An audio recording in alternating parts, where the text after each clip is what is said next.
নিজের মারে কোনোদিনও কইলাম না রান্না বান্না শেষ হয়েছে আম্মা আয় হায়ালো জামা কাপড় আছে দেও দয়া দেই আয় তোমার মাথাটা তেল দিয়া দেই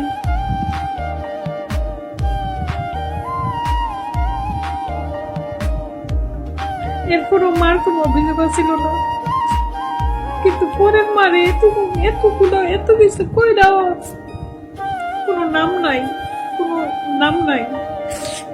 নিজের মানে যদি এর 4 ভাগের 1 ভাগ করতাম মা মাথায় তুলে রাখতাম, পরের মায়ের এত কিছু কই দাও দিন শেষে কথা লাগে আর কোনো